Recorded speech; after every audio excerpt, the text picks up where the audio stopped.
Laisse béton! Dans cet épisode, je poursuis mon exploration de ce territoire si discret qu'est la Haute-Marne avec le témoignage de Charlène.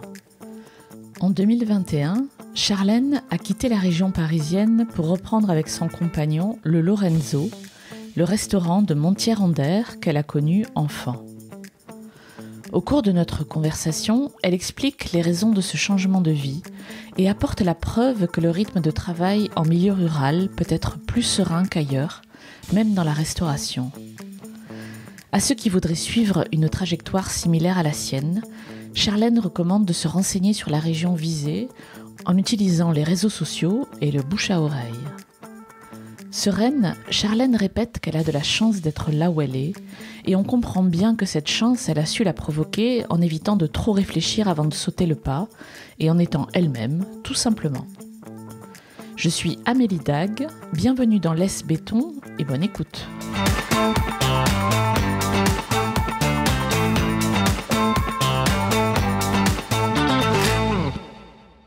Bonjour Charlène. Bonjour. On est dans votre pizzeria. Oui. À Ceffonds, est-ce qu'on est sorti de Ceffonds là? Oui, on est à Montier-en-Der. Ah, très bien. La porte du Der. En Haute-Marne. Exactement. Et vous me disiez que vous étiez une de ces folles qui avait quitté la ville pour s'installer ici. Est-ce que vous pourriez développer un petit peu? Oui, folle, oui. oui.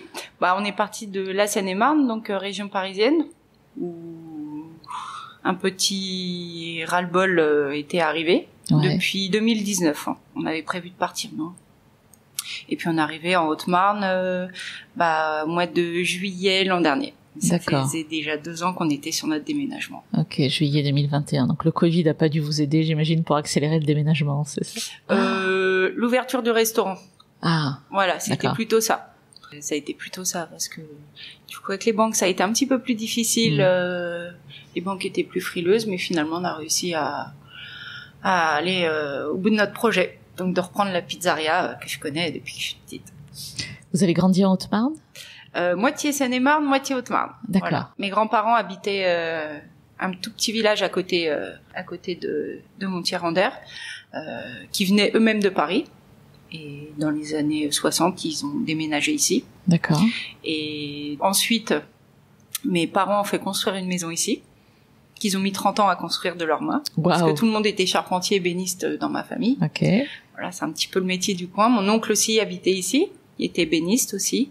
Et puis du coup, moi je venais tous les week-ends. Tous les week-ends, on venait avec mes parents pour que mes parents puissent faire la maison. Et ensuite, toutes les vacances scolaires. Voilà. Donc vous connaissez bien le lieu. Exactement. Okay. On n'est pas venu en terre inconnue. Et à quel moment vous vous êtes dit, c'est là que je veux vivre? Mon père est décédé en 2016, donc tous mes proches sont enterrés donc ici, et du coup ma mère a dû revenir en Seine-et-Marne parce qu'elle pouvait pas assurer l'entretien de la maison ici, le terrain. Et au bout de 2 ans que la maison était vide, avec mon frère, on a dit qu'il fallait faire quelque chose. Donc la maison, on ne voulait pas la vendre parce que sentimentale, parce que c'est les poutres qu'ont fait mes grands-parents. Tout a été fait par notre famille. Et du coup, avec mon conjoint, on a décidé de sauter le pas.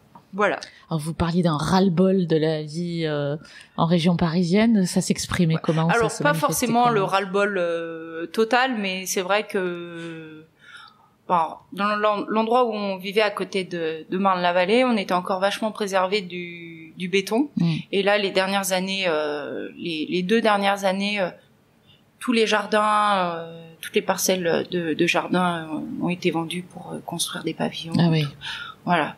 Donc, voilà. Et puis nous, on a un petit peu la bougeotte avec mon conjoint. Parce que avant, en 2017, on a eu une affaire saisonnière en Bretagne. Donc on est parti 6 mois habiter à Vannes. On est revenu en Seine-et-Marne. Et en 2018 et 2019, on a eu une affaire saisonnière en Ardèche aussi. Ah oui, ok. Voilà. Donc vous avez goûté à une autre vie rurale en fait. Exactement. Qui est bien pire que la Haute-Marne. Ok, dans quel sens? Ah bah l'Ardèche, c'est très bien juin, juillet, août, septembre. Voilà. Il y a beaucoup de tourisme, tout tourne autour du tourisme. Mais nous, quand on est arrivé au mois de mars pour remettre le restaurant en route, tout est fermé. Tout est fermé. Il n'y avait pas un restaurant d'ouvert, rien du tout. Alors qu'ici en Haute-Marne, la vie quand même continue de tourner toute l'année. Voilà. Il n'y a pas besoin de faire des kilomètres pour trouver un supermarché, une boulangerie ou un restaurant d'ouvert. Alors je dis pas que c'est Paris, mais au moins on peut continuer à vivre toute l'année sans être dépendant de la haute saison, quoi. Voilà. Et est-ce que vous étiez déjà dans la restauration avant de vous installer ici? Oui. Toujours été dans la restauration. Mon conjoint et moi, tous les deux. Donc pas de surprise, ça a été un changement de cadre de vie, mais pas de profession, quoi. Non. Et même c'est même encore mieux parce que quand on travaillait sur Paris en restauration, on finissait assez tard le soir. Les gens aussi en région parisienne viennent manger plus tard. Alors que ici on est sollicité dès 18h30. Ah oui. Oui. Voilà. Et le service se termine à quelle heure le soir? Des fois 21h. Ah ouais. Voilà, on a quand même fait une trentaine de couverts, 21h, tout le monde est parti, le temps de tout ranger, tout nettoyer, et des fois à 10h30 on est à la maison. D'accord, on a le temps de voir un truc à la télé, quoi. Vaquer à d'autres occupations que de faire que resto. Est-ce que vous vous souvenez de la réaction de vos proches quand vous avez annoncé que vous veniez vous installer ici? De votre entourage en Seine-et-Marne, mon frère qui a déménagé à Aix-en-Provence, il m'a dit t'es complètement folle. Très bien, ça se confirmait donc. Voilà. Okay. Il m'a dit mais tu vas t'ennuyer et tout. Je dis en même temps si c'est pour reprendre un restaurant on va pas s'ennuyer. Et sinon mes amis ils ont pas été surpris en fait. Vous aviez déjà planté des graines en allant 6 mois en Ardèche. Voilà. D'accord, prendre des affaires saisonnières. Okay. Exactement. Quand j'ai dit à tous mes amis de la région parisienne que je partais en Haute-Marne, ils ne savaient absolument pas où c'était. Ça demande d'être connu. Mais le charme aussi fait que, comme on n'en parle pas, ça reste quand même préservé de beaucoup de choses. C'est sûr. Voilà. L'équilibre est à trouver entre la discrétion et vous voyez, quand on était en Ardèche, c'est génial, mais l'été, il y a trop de touristes. Je comprends. Donc, on a de la chance d'être ici. Voilà, c'est du tourisme vert, tourisme quand même préservé. Et ça, c'est bien.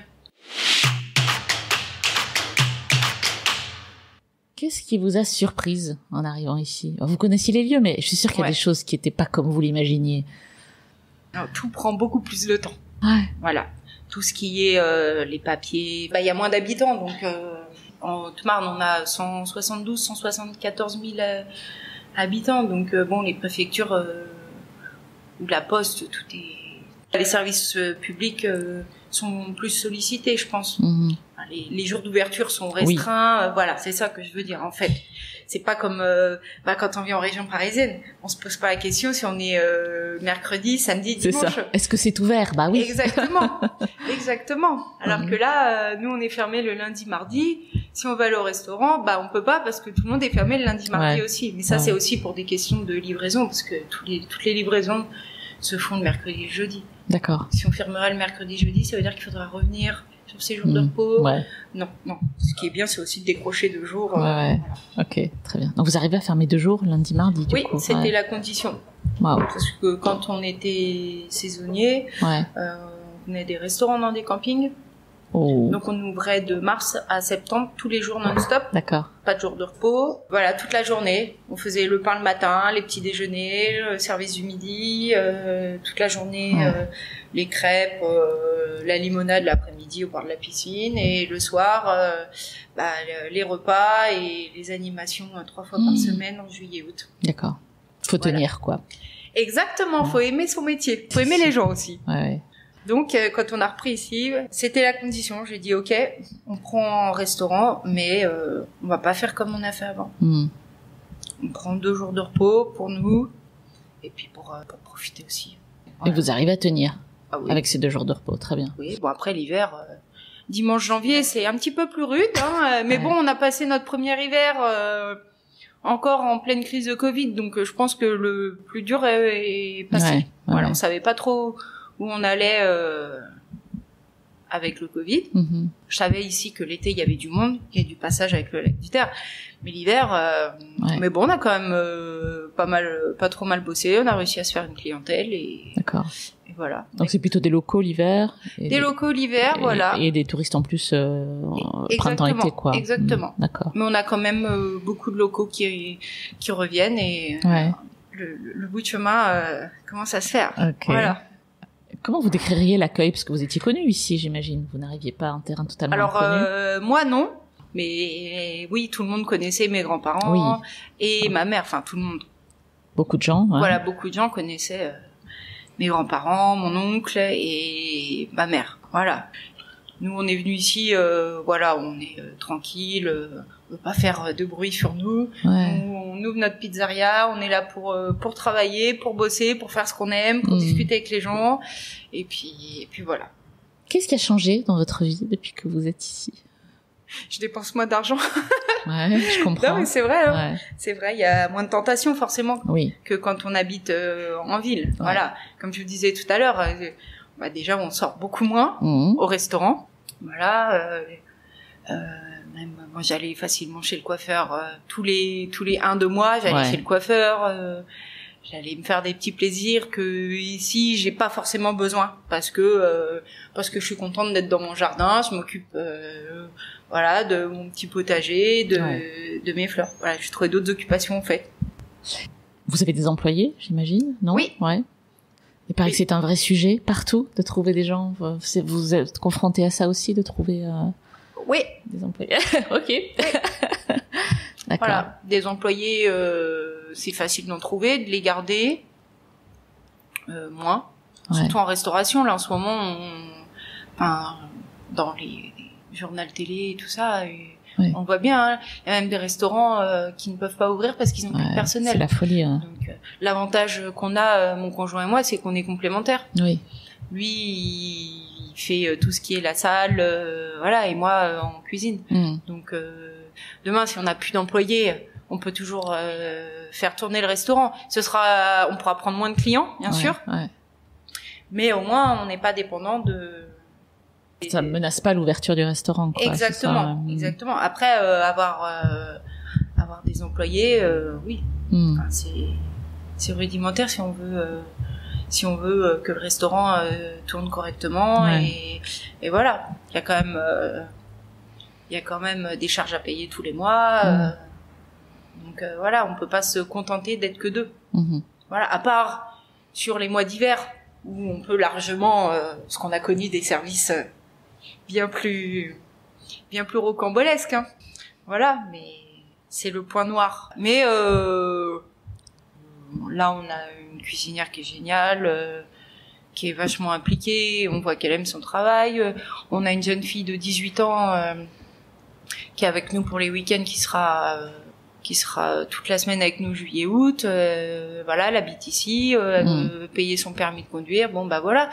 Et elle connaissait rien au métier de serveuse, de la restauration, mais bon, c'est pas grave, hein, nous on en Elle a apprend. déjà. Exactement, mais tous les métiers s'apprennent. Après, faut avoir la volonté et l'envie, hein. Ça vient pas comme ça, hein. Puis l'argent tombe pas du ciel, hein. Qu'est-ce que vous auriez à dire aux gens qui nous écoutent, qui sont encore en ville aujourd'hui ou dans des espaces urbains, qui se posent la question de partir? Faut éviter de trop réfléchir parce qu'il y a beaucoup de gens qui disent j'aimerais bien faire ci, j'aimerais bien faire ça, j'aimerais bien faire ci, j'aimerais bien faire ça, qui se donnent pas forcément les moyens d'y arriver. Alors oui, il faut se lancer parce qu'on n'a rien sans rien. Ouais. Des fois, faut pas oser tout plaquer. Des fois ça marche. Mm. Mais des fois, il faut aussi prendre le temps pour que ça fonctionne. Voilà. Et puis des fois, ça marche pas. Hein. Ouais. Enfin, je pense que c'est qui tout double. Hein. Mais il faut se donner les moyens de vouloir y arriver. Donc ça veut dire quoi, se donner les moyens pour vous? Nous, par exemple, de reprendre le restaurant ici,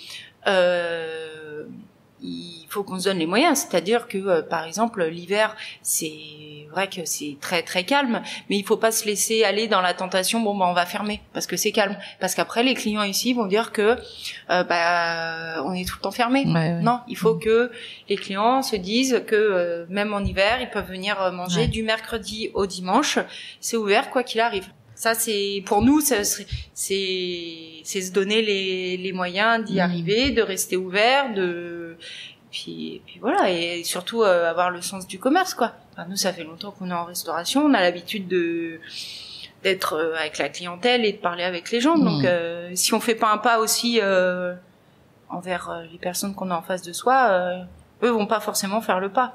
Parce que nous déjà on est arrivé ici, tout le monde nous a dit allez Parisiens. Oui. Alors qu'on n'est pas parisien. Mon conjoint vient de Dunkerque. Moi, moitié Seine-et-Marne, moitié Haute-Marne. Bon, voilà. Mais comme on venait de Seine-et-Marne, c'est le dernier lieu qui compte. Et voilà. Mais en fait, en discutant avec les gens, ils disent ah oui, mais en fait, oui, vous êtes pas parisien. Bah non, on n'est pas parisien. Et c'est un problème pour eux que vous soyez parisien, comme ils disaient? Non. C'était plus facile pour vous nommer, peut-être. Oui, voilà. Désigner, quoi. C'est ça, exactement. Ouais. Moi, qu'on vienne du nord, du sud, de l'est, de l'ouest, ça, je mets personne dans les cases, quoi. Ouais. Donc on arrive à dépasser ça, quoi. Même si on vous met dans une case, il suffit d'aller parler aux gens. Et, oui. Dans nos anciens métiers, on a pu travailler avec plein de gens de partout en France, même partout en Europe. Enfin voilà. C'est bien d'être avec des gens qui sont pas forcément que du même cru, quoi. Voilà, c'est ça. Ça met un petit renouveau des fois, et voilà.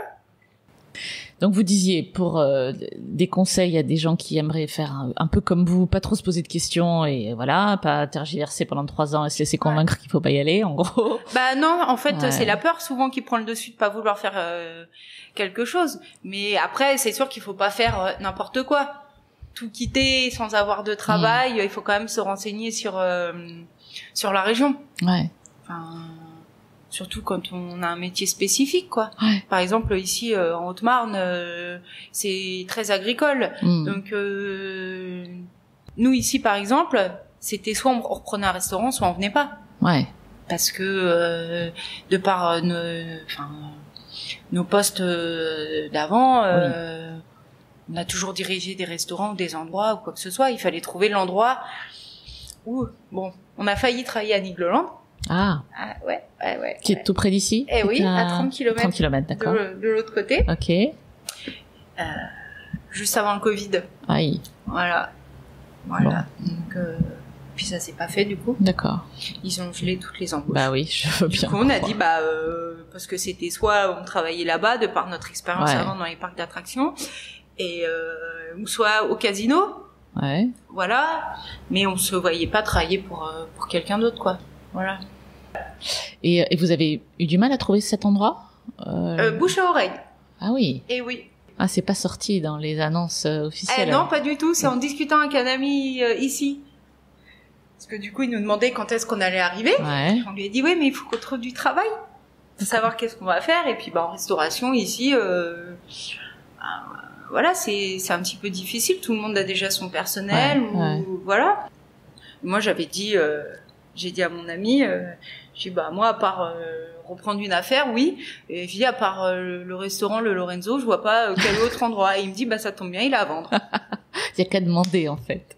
Et voilà. Et voilà. Et de là, on a pris contact avec les vendeurs et voilà, à qui ça s'est très bien passé. Il y a eu une très bonne passation, voilà. Ouais, donc ça vaut quand même le coup d'aller faire des repérages si on n'est pas déjà du coin, d'aller s'infiltrer dans les réseaux et d'aller essayer de poser des questions franches, quoi. Ouais. D'ailleurs, avant de déménager ici, moi, ça faisait déjà plusieurs temps que j'étais sur les groupes Facebook des villes, voilà, pour voir un peu ce qui se passait en termes d'animation. Bon, l'année dernière c'était encore le Covid, donc il y a pas eu beaucoup d'animation, mais au moins voir ce qui se passe. Voilà. Et ça vous a aidé? Vous avez eu des infos comme ça? Ouais, ça vous a même là, comme on travaille tout le temps, c'est vrai qu'on n'a pas forcément la possibilité d'aller à des rassemblements ou à des brocantes. Oui, bien sûr. Donc tout ça, mais au moins on reste informé de ce qui se passe dans les alentours. Déjà nous pour nous préparer s'il y a du monde avec le restaurant parce qu'il y a souvent de l'impact. Comme on est quand même sur une route principale, il y a beaucoup de gens qui s'arrêtent. Puis ici il n'y a pas non plus des restaurants tous les coins de rue. Non, à tous les coins de rue. Et puis même quand on parle avec les clients, c'est bien d'être informé de ce qui se passe. Voilà. C'est un restaurant dans lequel vous veniez quand vous étiez petite ? Oui. Oh, c'est génial, ça, comme histoire. Si vous aviez dit à 7, 8 ou 12 ans alors jour, non. Vous reprendriez cette affaire. C'est quand même, jamais c'est quand même drôle la vie, quoi. C'est ça. Ok. C'était déjà une pizzeria quand vous étiez petite. Ah, c'est génial. On la déco a un peu changé, puis là, on l'a mis à notre goût au fur et à mesure.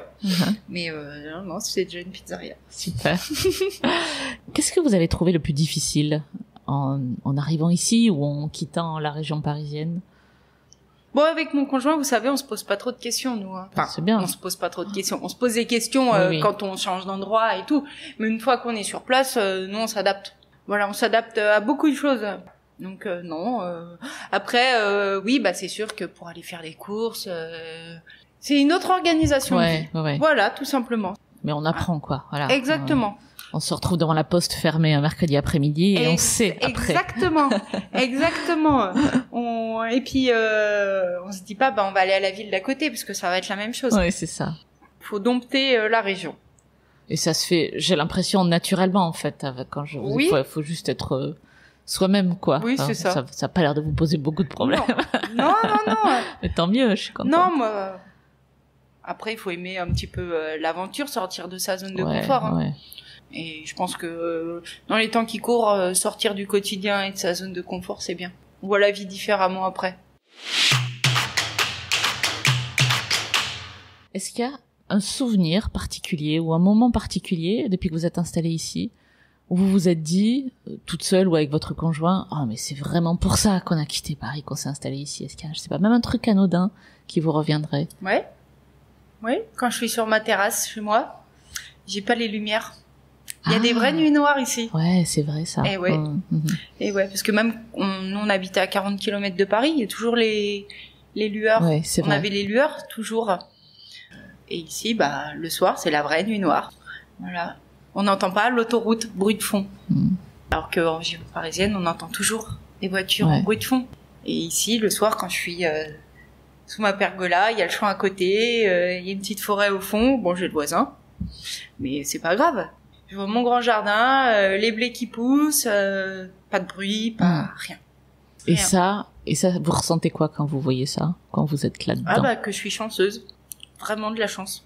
Qu'est-ce qu'on peut vous souhaiter pour les années à venir ? Ça fait pas tout à fait une année, vous me disiez, c'est ça ? Non, ça fera une année cet été. Voilà. Bon, alors, pour les 20 ans à venir ? Pas bon courage, parce que bon courage, c'est quand on trime, comme on peut dire, mais du bonheur. Voilà. Bon, ça m'a l'air bien parti vu votre banane sur votre visage. Oui, non, franchement, on se plaint pas, comme on dit. Puis on a essayé aussi de se démarquer un petit peu des autres restaurants, de pas forcément proposer la même chose que les restaurants traditionnels. C'est beaucoup de restaurants traditionnels, mais plus axés sur des plats sans viande. Et moi qui suis pas forcément déjà une grosse consommatrice de viande, voilà. Et la preuve, ça fonctionne. Ouais. Vous faites des choses que vous aimez en fait. Exactement. C'est peut-être pour ça que ça marche aussi. Mais oui, se démarquer, se différencier, c'est faut aussi, sans forcément déplier le tapis rouge. Quoi. Oui. Ou réinventer le truc. Voilà. Merci Charlène. Mais de rien, avec plaisir. C'était Laisse Béton, le podcast qui aide les citadins à réaliser leurs rêves de vie au vert. Si vous voulez réagir à cet épisode, témoignez vous-même au micro de Laisse Béton ou me suggérer des invités, écrivez-moi à amélie@laisse-béton.fr. Laisse Béton est également présent sur Instagram, Facebook, Twitter et LinkedIn. Si vous aimez ce podcast, abonnez-vous sur Apple Podcast, Google Podcast, Spotify ou Deezer. Décorez-le d'étoiles sur votre appli de podcast préféré et parlez-en autour de vous, c'est encore le meilleur moyen de le faire connaître. À très bientôt.